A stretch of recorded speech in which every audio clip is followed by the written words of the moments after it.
Hello and welcome to The Melting Pot. I'm your host, Dominic Monkhouse. The Melting Pot is a result of my hunger for optimizing business performance. Scaling up organizations, corporate culture, customer addiction, building high-performing teams, along with a few other obsessions.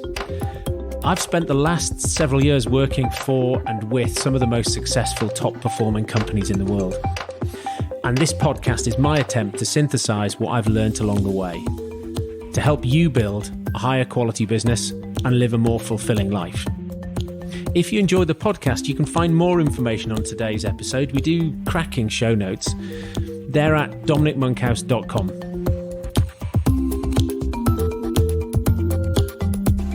Hello and welcome to The Melting Pot. I'm your host, Dominic Monkhouse.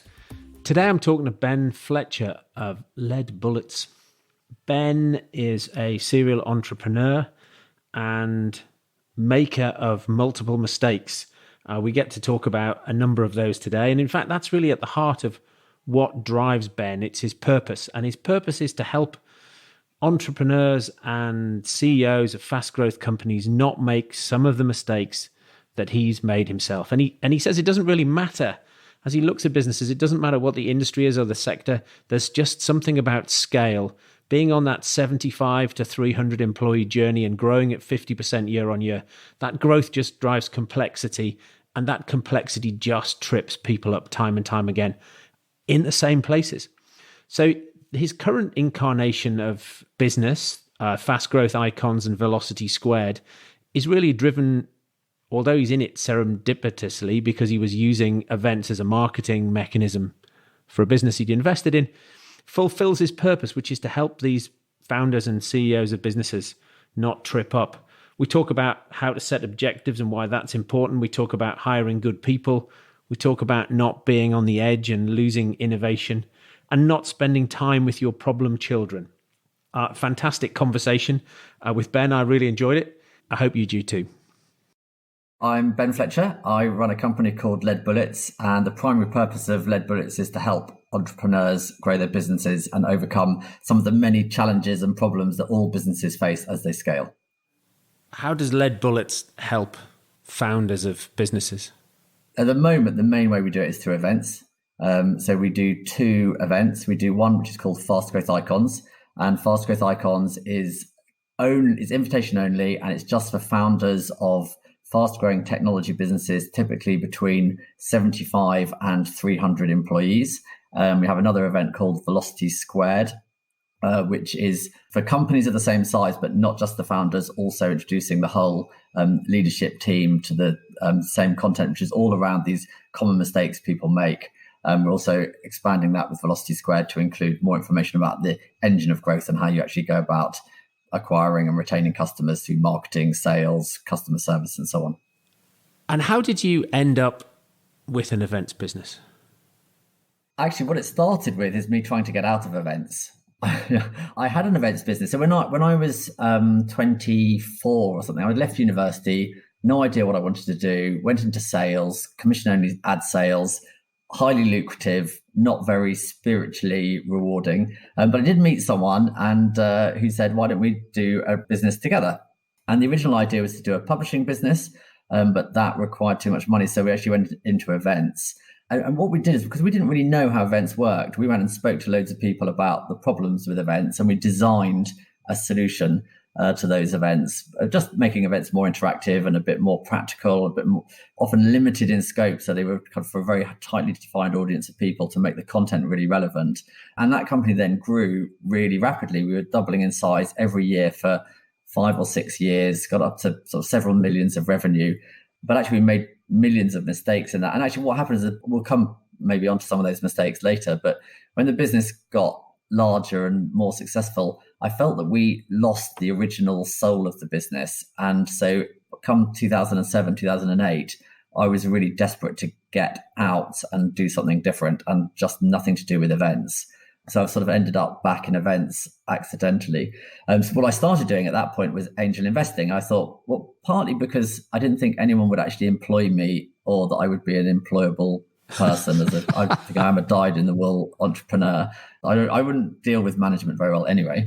So I thought what I'll do is I will invest in some technology businesses and I'll be an angel investor. And obviously, one of my main failings, I think, is that I'm delusionally optimistic. So I thought, well, I'll find these amazing businesses that I will be uniquely positioned to spot.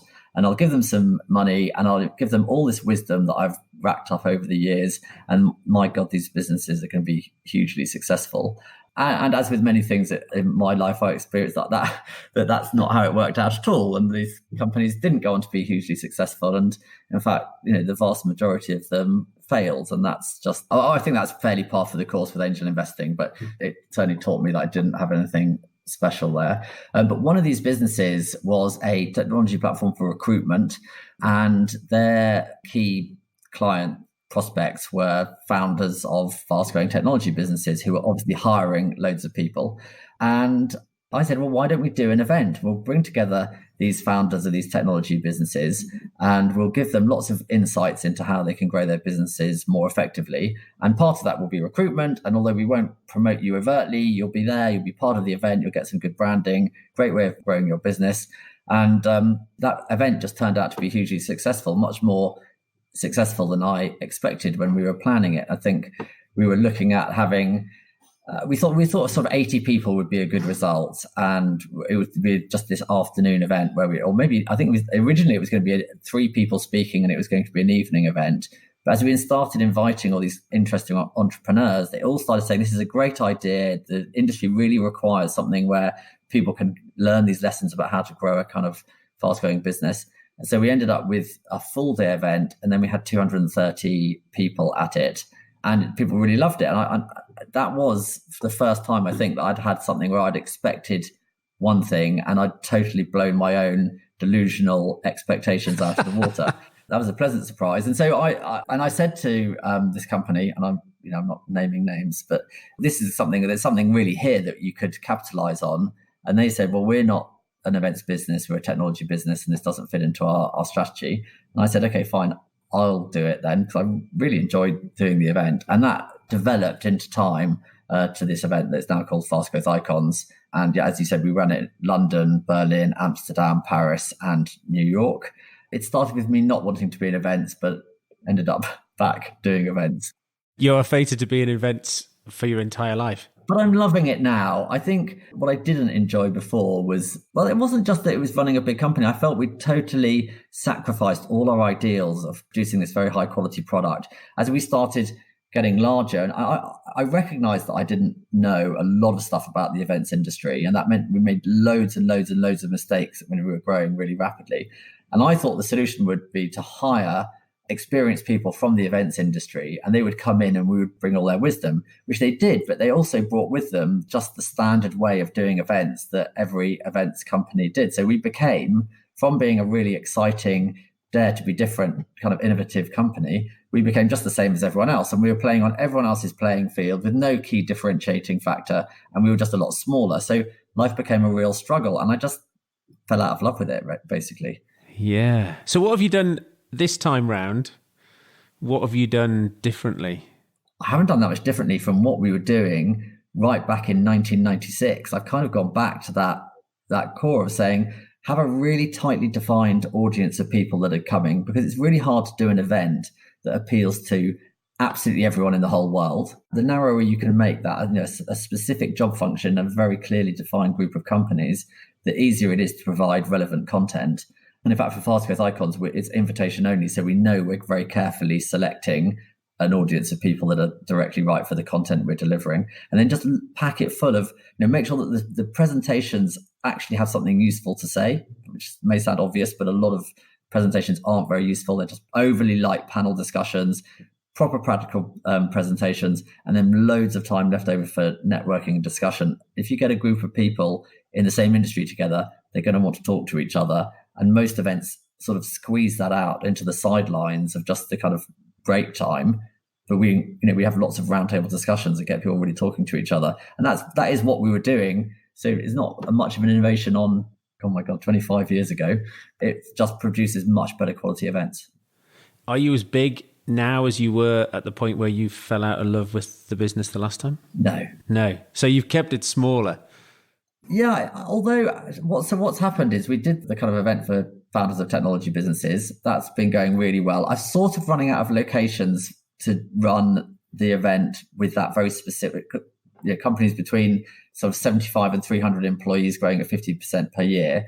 There aren't very many places where there are enough of those businesses where you could do more events. So in Europe, in fact, we stopped doing Amsterdam because it wasn't big enough. It would be London, Berlin, and Paris.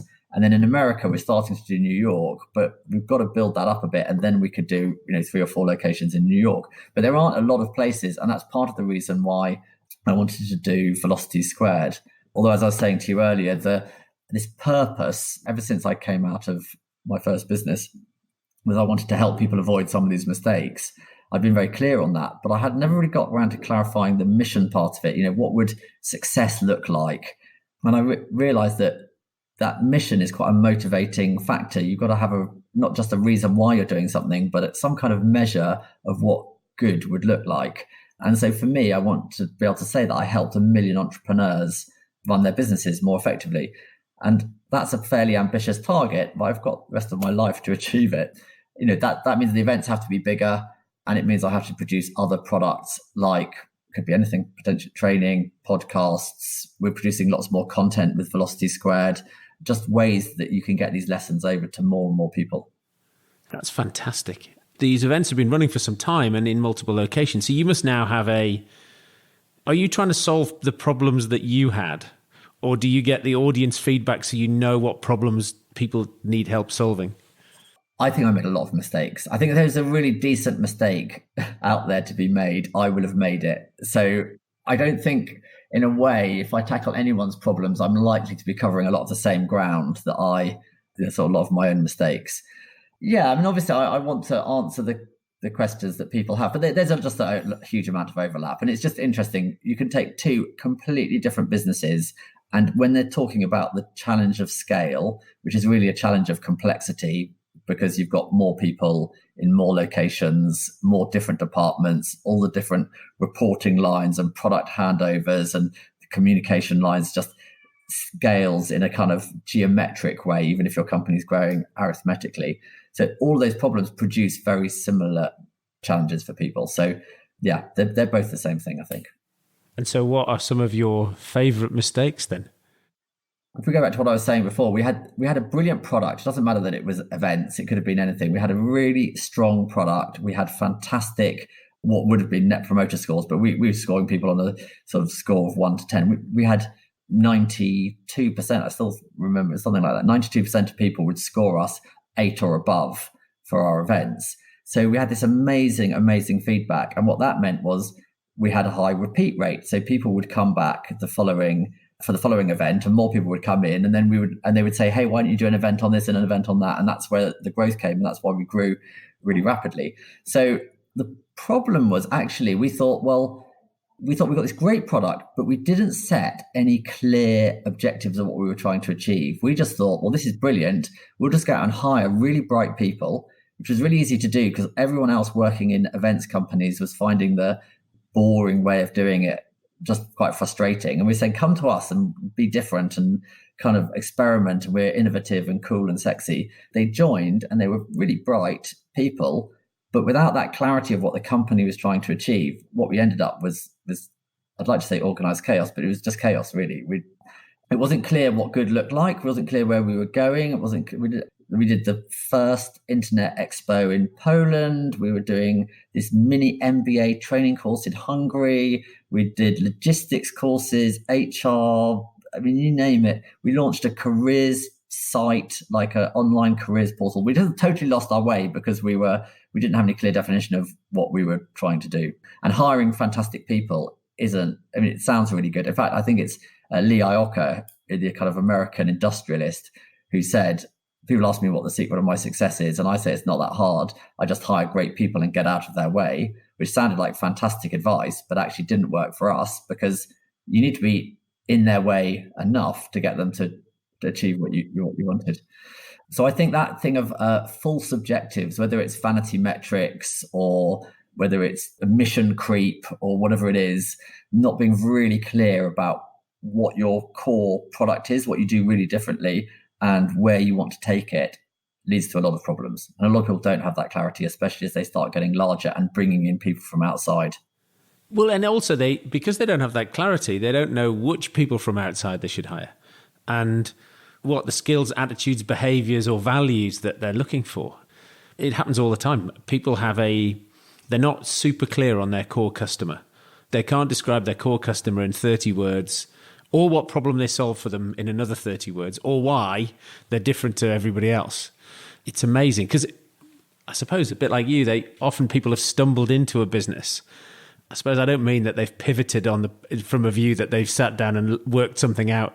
What they've done is they've sort of bounced from the thing they started to the thing they now make money from without a clear plan, and they're still in business.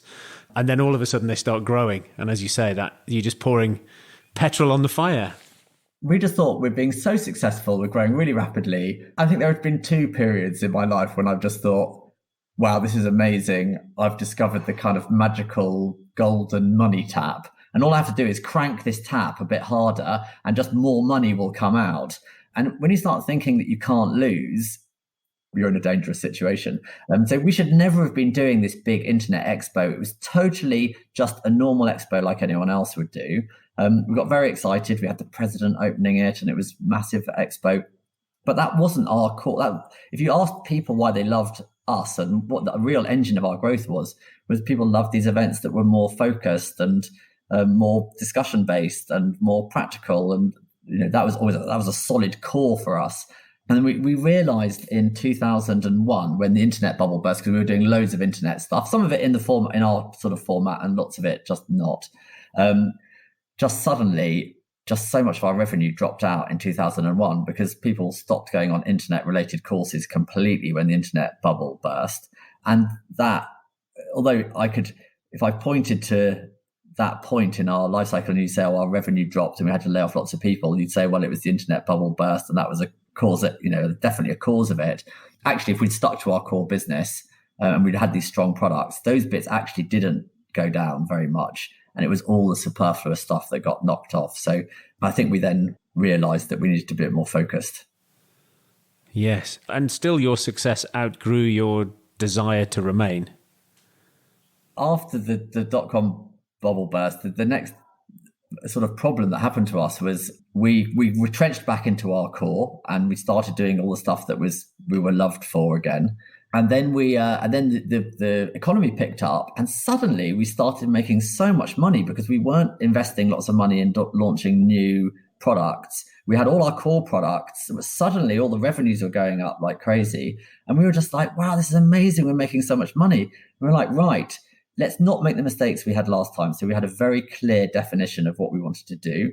And we hired really good people from the conference industry, but this time we hired more senior people that really understood how the processes for delivering stuff and operational efficiency. So we weren't wasting money, which we were terrible at before.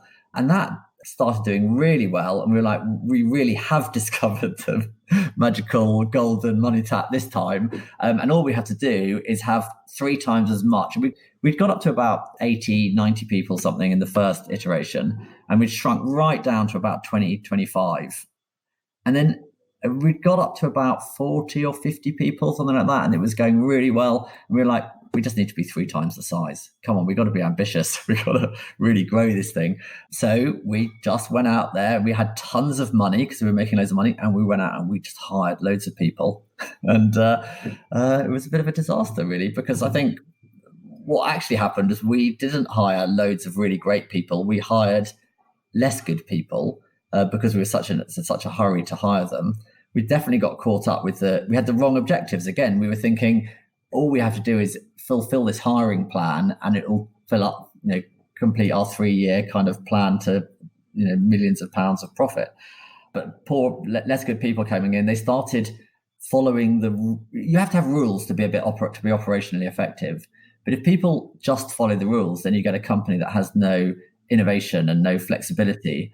And actually what happened was we just we stopped innovating. So we were doing these slightly more innovative things, but everyone was starting to introduce more roundtables, and we were slightly doing less roundtables because we were becoming, again, a bit more like every other events company because we were hiring these people with outside experience. So basically we met in the middle, and again, we ended up being just the same business as everyone else's, no clear differentiator.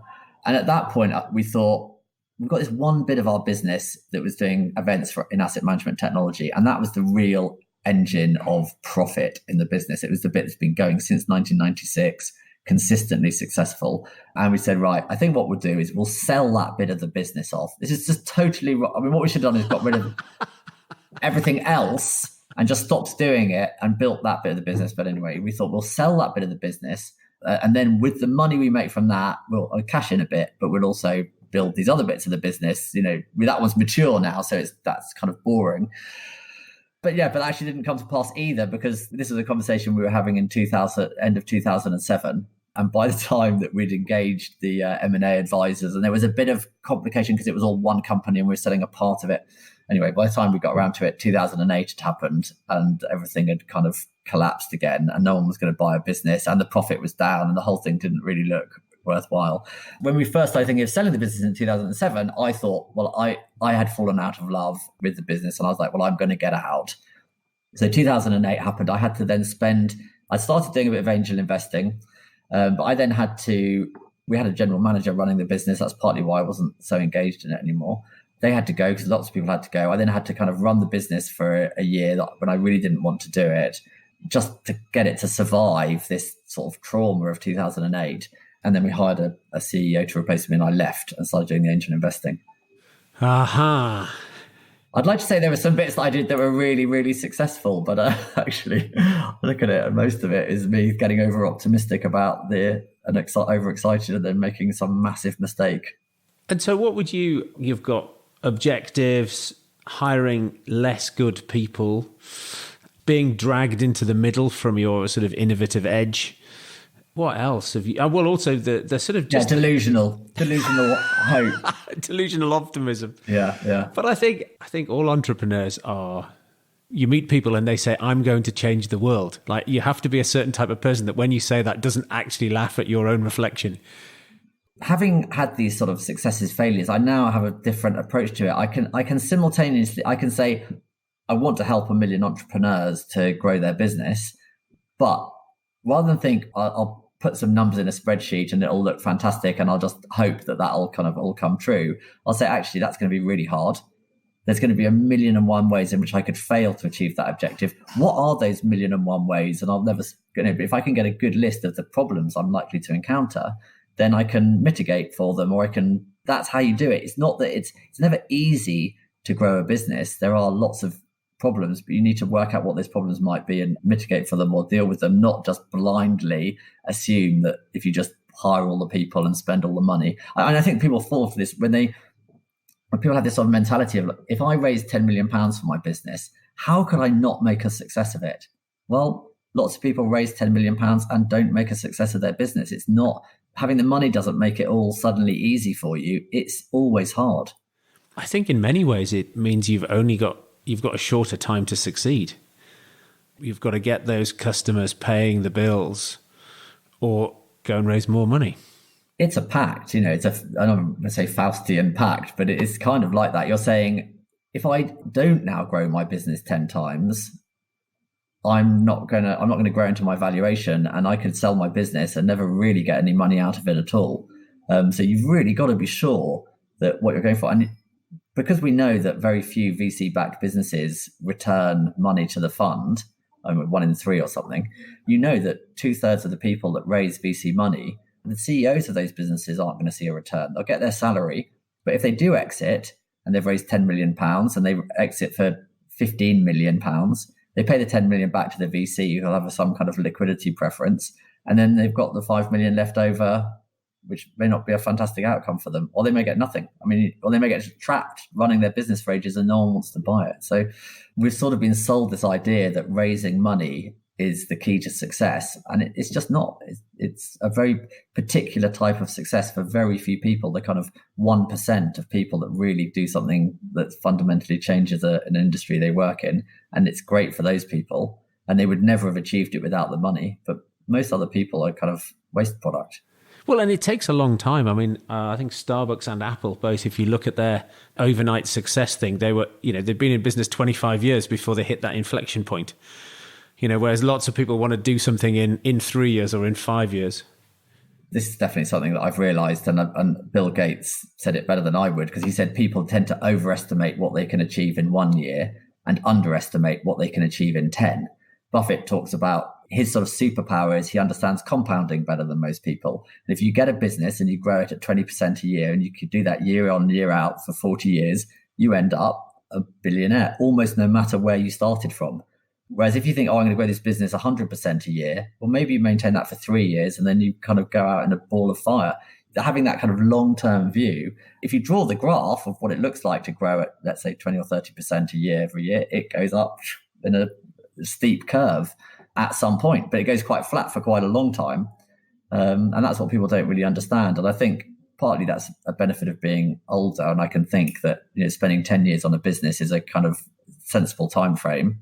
I don't have very many 10 years time frames, but I can see that having a 10-year kind of idea of where I might get to makes sense in a way that when I was in my 20s, I just couldn't see beyond. I thought 3 years was such a long time away. I thought a 3-year plan was a crazy idea. I mean, it is always wrong. I mean, you never get exactly what you forecast, but that planning is essential, and understanding if you can have that kind of consistent growth is much more important. Totally. I think you said that your target audience for fast growth icons is 35 to 75 employees? 75 to 300. Oh, sorry, 75 to 300. I was intrigued because I just wondered what proportion of them were sort of VC or PE funded versus... A lot of them are venture backed because they're the ones that are growing the most rapidly and are suddenly getting into these complexity issues because they've raised £10 million or £30 million, or some people that are coming to the events have raised over £100 million. So they're hiring like crazy.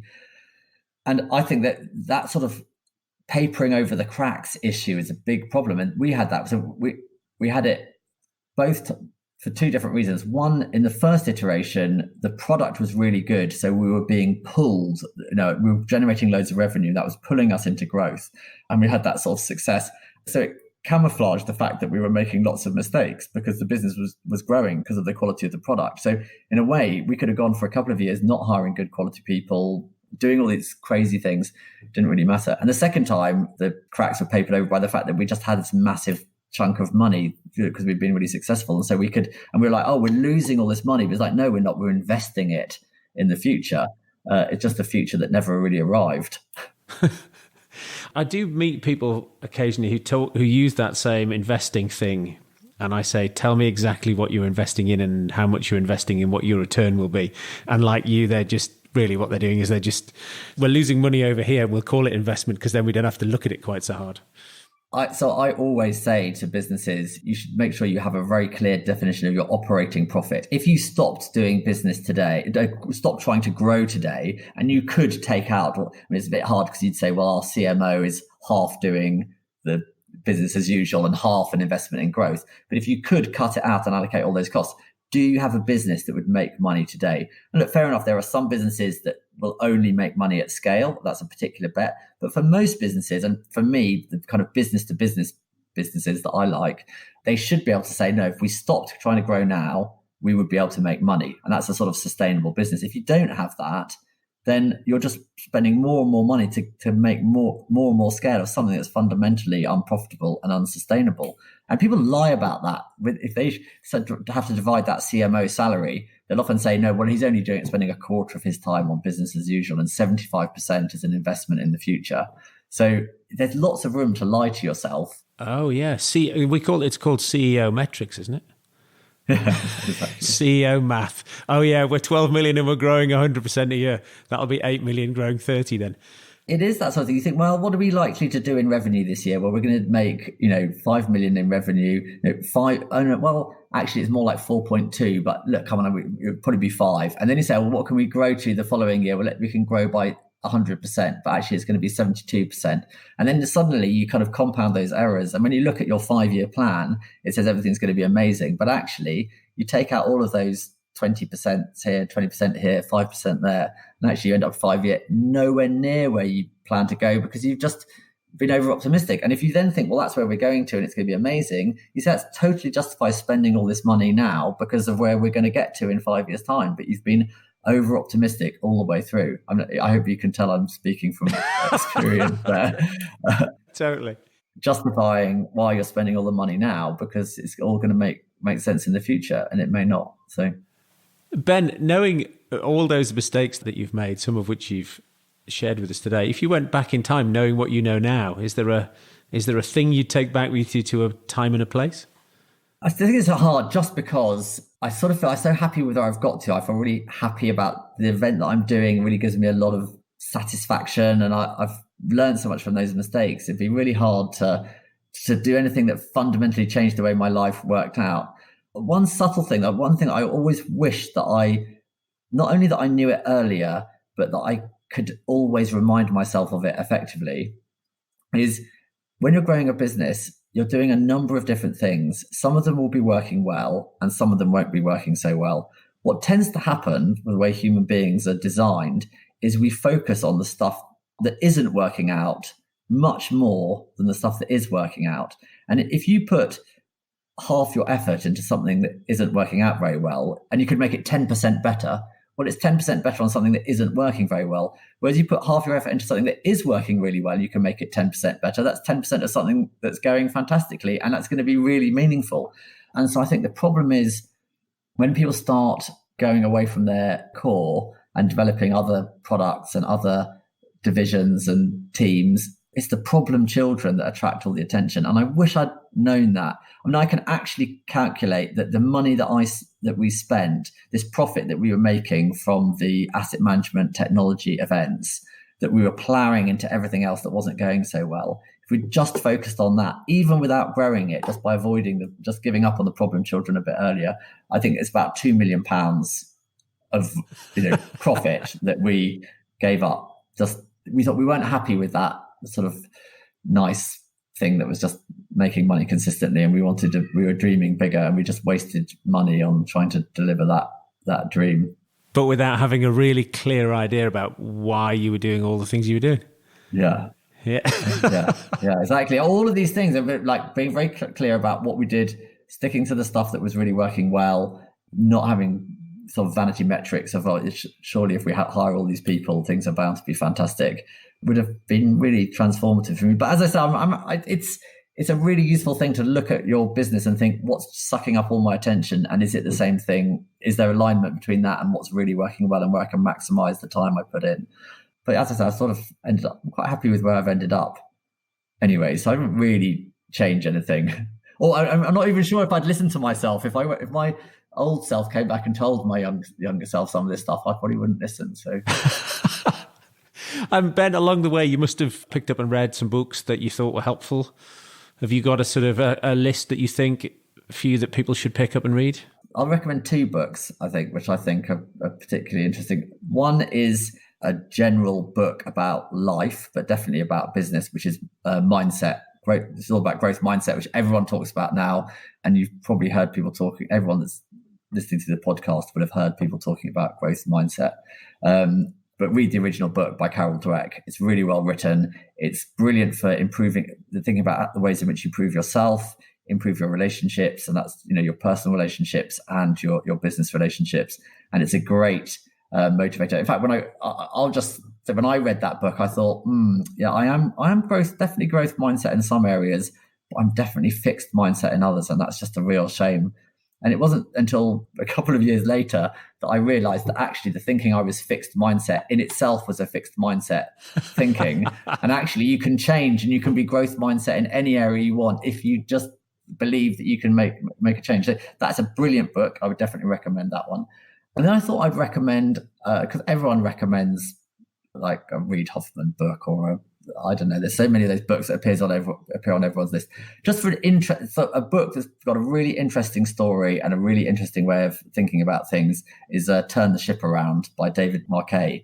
So he was a submarine captain. If you actually, anyone that wants to, before reading the book, look him up on YouTube and look for there's a talk that he gives, which you can get the flavor for the book. He's just a really interesting guy. And if he can run a nuclear submarine in a way where he really empowers everyone to make their own decisions. I think the only thing that he said that the fundamental decision he'd take is if he had to press the button to fire the nuclear missile, that would definitely be his decision. But everything else had to operate without him making any decisions. And so that, I think, that also is a sort of key secret of success for companies is creating. So the reason why Fast Growth Icons is sort of 75 to 300 employees is that's the level at which you can't, as the founder, be involved in all the key decisions anymore. You probably can't do the key hire. You probably can only do key hires, not all hires. You can be involved in some key meetings, but not all meetings about product strategy, not all meetings about marketing. And if you try, you become a bottleneck. So you have to create an organization that can think and operate without you being involved. There's a lot of things that go into that, but this kind of concepts he talks about in Turn the Ship Around, I think, are really useful. And then you've got your new event launching in January, Velocity Squared.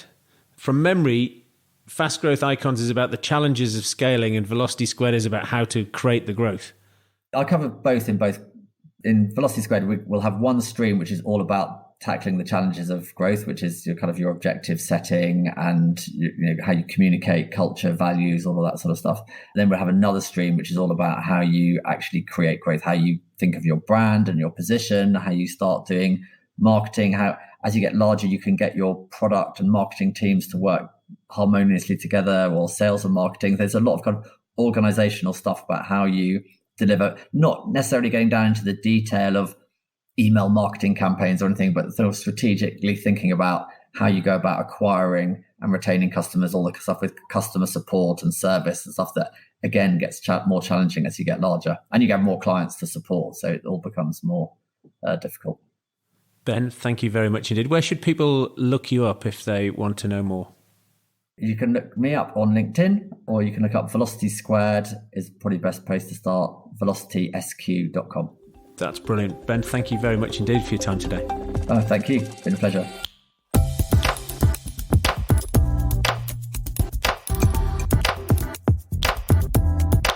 Thank you for listening. I hope you enjoyed that as much as I did.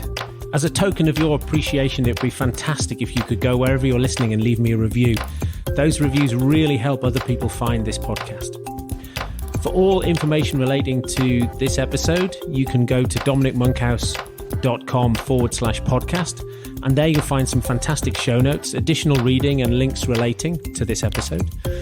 You can also find my blog and the past editions of my subjectively not crap newsletter. The simplest thing to do on the website is to sign up, and I'll update you each week on the most interesting articles that I've read on all things relating to scaling up high-performing teams, net promoter score, company culture, etc. For social, you can find me on Twitter at Dom Monkhouse and LinkedIn at Dominic Monkhouse, although LinkedIn is probably the best way to reach me. Share your questions and comments, and perhaps even recommend a guest for a future edition of the Melting Pot podcast. Thanks for listening.